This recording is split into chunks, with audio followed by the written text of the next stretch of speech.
Halo teman-teman, semangat belajar semua. Kembali lagi bersama Kak Diah di sini. Materi kita hari ini yaitu tema 8, subtema 1, lingkungan tempat tinggalku, pembelajaran 1. Perlu kalian ketahui teman-teman bahwa tempat tinggal adalah tempat manusia menetap untuk berteduh dari keadaan alam, serta tempat melaksanakan hak dan kewajibannya dalam menjalani hidup. Nah, tempat tinggal manusia biasanya berwujud rumah. Tempat tinggal merupakan kebutuhan utama bagi manusia. Jadi, setiap manusia tentu menginginkan lingkungan tempat tinggal yang nyaman, sehat untuk kehidupannya. Ayo kita amati gambar di atas bersama-sama ya teman-teman. Nah, gambar tersebut menunjukkan bagian dari lingkungan tempat tinggal. Wah, indah, bersih, dan asri ya teman-teman. Pada gambar juga terlihat hamparan sawah dengan para petani yang sedang bekerja. Terlihat juga berbagai macam tanaman dan binatang berupa ayam dan juga sapi. Ada yang tahu lingkungan tempat tinggal ini disebut lingkungan apa ya teman-teman? Ya, benar sekali. Lingkungan tempat tinggal pada gambar lebih tepat disebut pedesaan.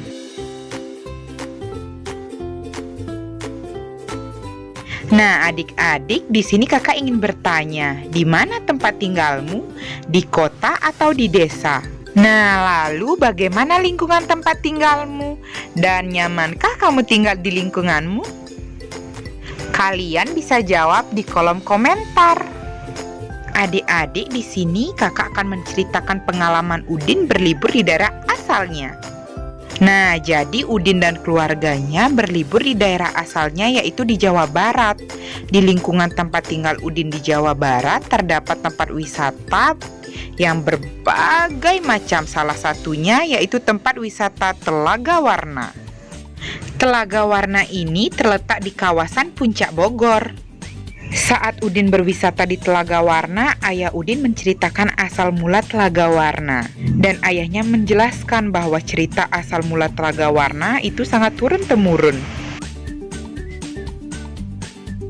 Di sini kakak akan menceritakan sedikit tentang asal mula Telaga Warna. Dahulu kala di Jawa Barat ada raja dan permaisuri yang belum dikaruniai seorang anak. Padahal mereka sudah bertahun-tahun menunggu kedatangan seorang anak. Lalu raja memutuskan untuk bertapa di hutan. Di hutan, raja terus berdoa kepada Yang Maha Kuasa. Raja meminta agar segera dikaruniai anak. Doa raja pun terkabul. Permaisuri melahirkan seorang bayi perempuan.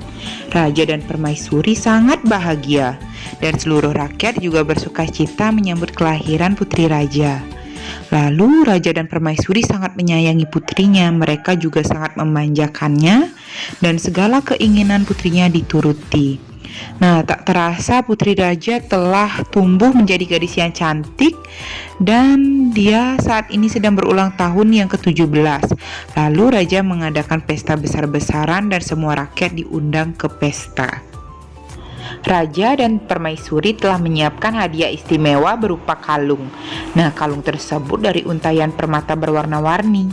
Saat pesta berlangsung, raja menyerahkan kalung itu. Namun tidak disangka-sangka putrinya menolak pemberian dari raja dan permaisuri. Dia berkata bahwa dia tidak suka kepada kalung tersebut. Putri menolak dengan kata-kata yang kasar. Lalu raja dan permaisuri terkejut. Kemudian permaisuri berusaha membujuk putrinya dengan lembut. Lalu permaisuri mendekat dan hendak memakaikan kalung itu ke leher putrinya. Putri tetap menolak untuk mengenakan kalung itu. Tanpa sengaja kalung itu terjatuh dan permata-permatanya tercerai-berai di lantai. Permaisuri sangat sedih. Permaisuri terduduk dan menangis. Tangisan permaisuri menyayat hati, dan seluruh rakyat yang hadir turut menangis. Mereka sedih melihat tingkah laku putri yang mereka sayangi. Tidak disangka Tiba-tiba air mata yang tumpah ke lantai berubah menjadi aliran air. Aliran air menghanyutkan permata-permata yang berserakan. Air tersebut mengalir keluar istana dan membentuk danau. Anehnya, air danau berwarna-warni seperti warna-warna permata kalung putri. Nah, dan kini danau itu dikenal dengan nama Telaga Warna. Nah, itu tadi cerita asal mula Telaga Warna.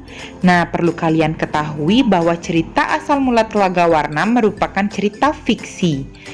Nah, cerita fiksi atau rekaan sengaja dikarang oleh pengarang.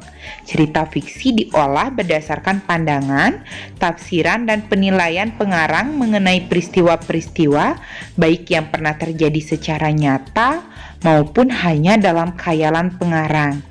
Nah, cerita fiksi dapat dinikmati pembaca sebagai sarana hiburan.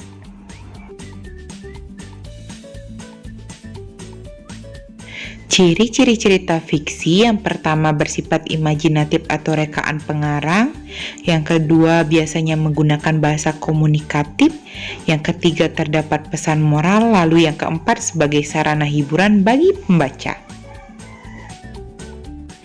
Nah, di dekat rumah Udin di Jawa Barat juga terdapat taman bermain.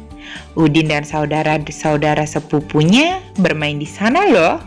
Dita ingin bermain ayunan. Udin lalu membantu Dita menarik dan mendorong ayunan. Seru sekali, teman. Nah, Udin menarik ayunan, kemudian Udin mendorong ayunan. Udin telah memberikan gaya pada ayunan itu. Apakah yang dimaksud dengan gaya? Gaya adalah suatu kekuatan yang mengakibatkan benda yang dikenainya dapat mengalami gerak, perubahan kedudukan, atau perubahan bentuk. Gaya juga dapat diartikan sebagai tarikan atau dorongan yang dapat mempengaruhi keadaan suatu benda. Nah, jadi gaya yang diberikan Udin terhadap ayunan yaitu ada tarikan dan dorongan.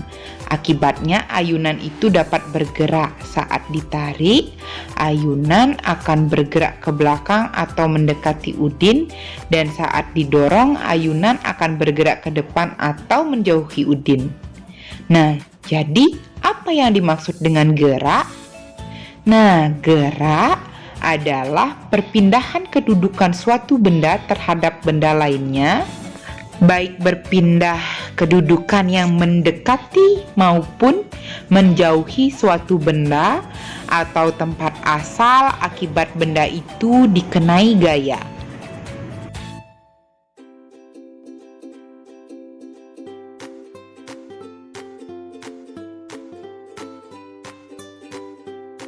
Nah, sekian pembahasan materi dari kakak untuk tema 8, subtema 1 pembelajaran 1. Sampai jumpa di pembelajaran berikutnya. Bye guys, selamat belajar. Semangat ya semua.